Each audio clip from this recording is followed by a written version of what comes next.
Granted શાળાઓની સ્થિતિ દયનીય બની છે। છેલ્લા 15 વર્ષથી ક્લાર્ક અને પટાવાળાની ભરતી ન થતા સંચાલકોમાં રોષ વ્યાપ્યો છે। શાળા સંચાલક મંડળના પ્રમુખે દાવો કરતા કહ્યું કે રાજ્યની 70% શાળાઓમાં પટાવાળા અને ક્લાર્કની અછત છે। રજૂઆત છતાં ભરતી ન કરાતી હોવાનો તેમણે આક્ષેપ કર્યો। વધુમાં સ્કૂલોની કથળતી હાલતને લઈને ગ્રાન્ટેડ સ્કૂલોમાં ગ્રાન્ટની રકમ વધારવાની માંગ કરી છે। તો જ્ઞાન સહાયક શિક્ષકોના સ્થાને સ્કૂલોમાં પ્રવાસી શિક્ષકો આપવા શાળા સંચાલક મંડળે માંગ કરી છે। આજે ગુજરાતની ગ્રાન્ટેડ શાળાઓમાં 1200 થી વધુ આચાર્યની જગ્યા ખાલી છે અને અમારા ત્યાં હાયર સેકન્ડરીની અંદર અંદાજે 7500 શિક્ષકોની જગ્યાઓ ખાલી છે। માધ્યમિકની અંદર 10,000 કરતાં વધારે શિક્ષકોની જગ્યાઓ ખાલી છે। તો બિન શૈક્ષણિકમાં ક્લાર્ક અને પટાવાળા એની ભરતી 2009થી નથી થઈ। રાપરના કાનમેર પાસે નર્મદા કેનાલમાં ગાબડું પડ્યું છે। કેનાલ તૂટતા નર્મદાના પાણીનો વેડફાટ થયો છે। કેનાલમાં પાણી છોડાયાના પ્રથમ દિવસે ગાબડું પડતા કેનાલ બાંધકામની ગુણવત્તા પર સવાલ ઉઠ્યા છે। કાનમેર ગામના સરપંચ રામસિંહ ભાટીએ કામમાં મોટો ભ્રષ્ટાચાર આચરાયો હોવાનો આક્ષેપ લગાવ્યો છે। તેના વઢવાણમાં આવેલા રાજપર ગામમાં કેનાલ પર ઝૂલી રહ્યો છે મોતનો પુલ। ગામ પાસે મુખ્ય કેનાલ પર નર્મદા વિભાગે કરોડોના ખર્ચે પુલ બનાવ્યો છે, જે છેલ્લા 1 વર્ષથી અતિ જર્જરિત સ્થિતિમાં છે।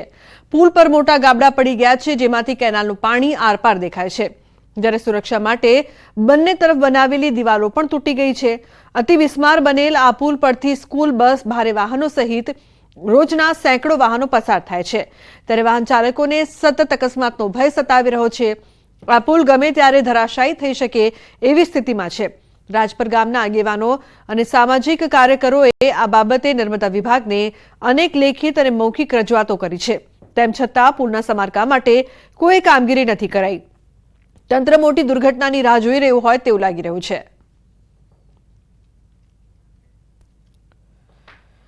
મહિના થયા નારું તૂટી ગયું પણ કોઈ એ લોકો કેનાલ વાળા ધ્યાન દેતા નથી। બરોબર, અમે અનેક વખત રજૂઆત કરી છે।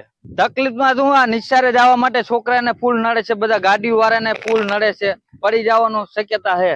5-6 ગામને મેન રસ્તો છે, કણગઢ, અણંદ્રા, ભદ્રસિંહ બધે જવા માટે છે। પુલ હાવ જર્જરિત ગાબડા પડી ગયેલા છે। એ પુલનું સમારકામ વહેલી તકે કરાવે અથવા રિપેરિંગ કરાવે કે નવો બનાવરાવે એવી માંગ છે રાજપર ગામની। અત્યારે પુલની પરિસ્થિતિ હાવ નો હાલવા જેવી છે, પણ તોય છતાં ચાલે છે। માણસો ગમે ત્યારે પડી શકે એની કઈ ઓલી નથી। જે આ નાડાની હાલત તમે જોઈ શકો છો, એકદમ જર્જરિત હાલત છે, જે ગમે ત્યારે તૂટી પડે એમ છે। એની કોઈ ગેરંટી નથી કે આ શું થાય। અહીંયા બાળકોના સ્કૂલની બસો પણ ચાલતી હોય છે, એ સિવાય ખેડૂતોની અવર જવર થતી હોય છે, ભારે વાહનો આવતા હોય છે અને એના લીધે પુલ છે એ વાઇબ્રેટ થાય છે અને ઘણી બધી હાલાકી પડે એવું છે। વઢવાણ તાલુકાના રાજપર અને આસપાસના 8 થી વધુ ગામોને જોડતા નર્મદા કેનાલનો પુલ પર છેલ્લા 2 વર્ષથી જર્જરિત હાલતમાં હોવા છતાં તંત્ર દ્વારા આ મામલે કોઈ નક્કર કાર્યવાહી કરવામાં આવી રહી નથી।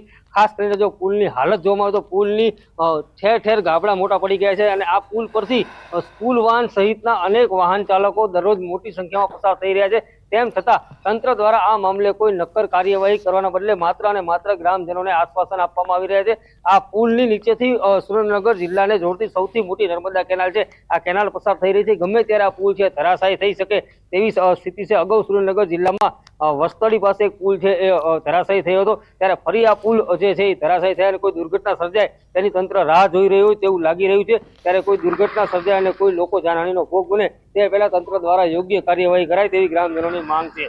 સાગરથી પાણીની પાઇપલાઇનમાં ભંગાણ, કારટા જૂથ પાણી પુરવઠાની પાઇપ લીકેજના કારણે 20 ફૂટ ઊંચા ફુવારા ઉડ્યા। લીકેજના કારણે ગામમાં પાણી। તો 66 ગામ કરંટ જૂથ પાણી પુરવઠા યોજનામાં ભંગાણ।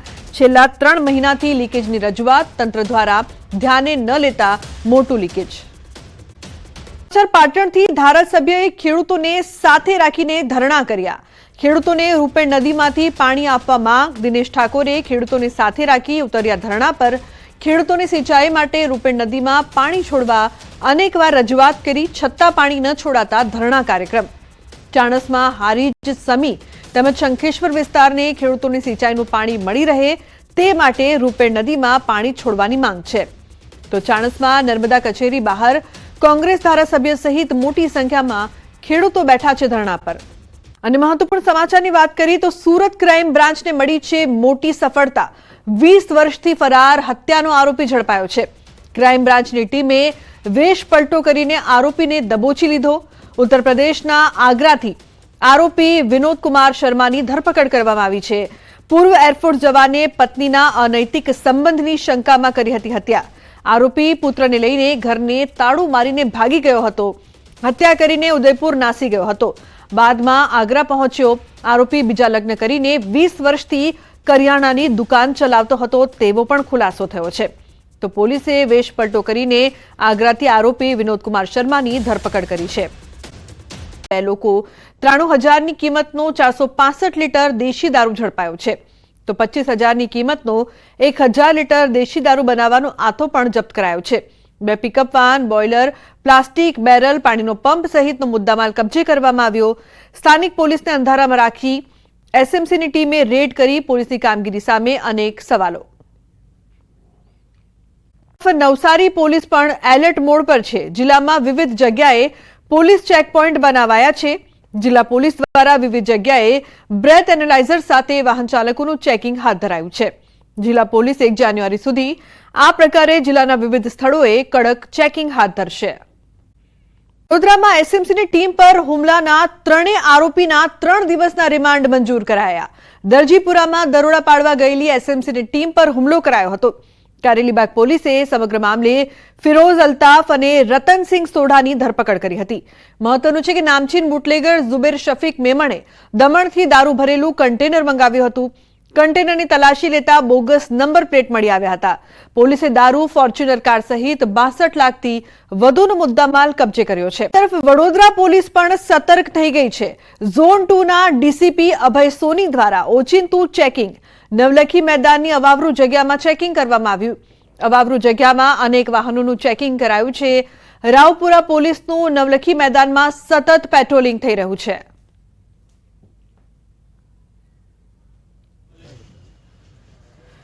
તો વડોદરા પોલીસના ઇન એક્શનના ડ્રોન શોટ્સે સાઉથની ફિલ્મ જેવો માહોલ બનાવ્યો. 31માં પોલીસની તૈયારી અંગે વડોદરા પોલીસ કમિશનરે કહ્યું, નવા વર્ષની શાંતિપૂર્ણ માહોલમાં ઉજવણી થાય તે માટે પોલીસ છેલ્લા 1 અઠવાડિયાથી પૂર્વ તૈયારી કરી રહી છે.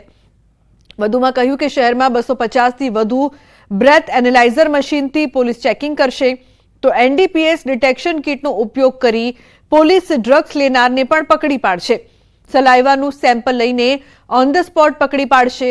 વડોદરા પોલીસ કમિશનરે શહેર પોલીસને આજથી જુદા જુદા વિસ્તારમાં ચેકિંગ કરવા આદેશ આપ્યા.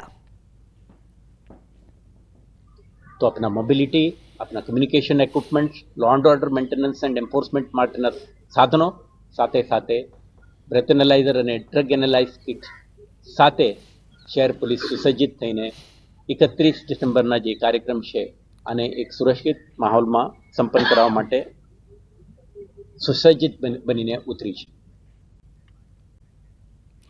તો 31 ડિસેમ્બર તેમજ નવા વર્ષની ઉજવણીને લઈને અમદાવાદ શહેર પોલીસે એક્શનમાં આવી છે. શહેર પોલીસ દ્વારા પ્રોહિબિશન ડ્રાઈવનું આયોજન કરવામાં આવ્યું છે. લિસ્ટેડ બુટલેગરો સામે વધુમાં વધુ કેસ કરવાની સૂચના આપવામાં આવી છે. તો શહેર પોલીસ દ્વારા 500થી વધુ બોડી વોર્ન કેમેરાનો પણ ઉપયોગ કરવામાં આવશે. 300 જેટલા બ્રેથ એનાલાઇઝરનો પણ ઉપયોગ કરાશે. CG road, SG highway, riverfront, Sindhu Bhavan road પર ચુસ્ત પોલીસ બંદોબસ્ત રહેશે. તો પાર્ટી પ્લોટ તેમજ ક્લબના આયોજકો સામે પોલીસે બેઠક કરી હતી. મહિલાઓની સુરક્ષા માટે શી ટીમ અને મહિલા ક્રાઇમ બ્રાન્ચની ટીમ તૈનાત રહેશે. સ્ટન્ટ કરનાર નબીરાઓ પર ચાંપતી નજર રાખવામાં આવશે. શહેરના સંવેદનશીલ વિસ્તારોમાં ખાસ બંદોબસ્ત રાખવામાં આવશે. તો મહત્વનું છે કે પોલીસ સજ્જ છે. 31 પહેલા પાર્ટી પ્લોટ ક્લબના આયોજકો સાથે પણ પોલીસ દ્વારા ખાસ બેઠક કરવામાં આવી. પ્રોહિબિશન ડ્રાઈવ પણ ચલાવવામાં આવી રહી છે. અમદાવાદ પોલીસ એક્શન મોડમાં જોવા મળી રહી છે.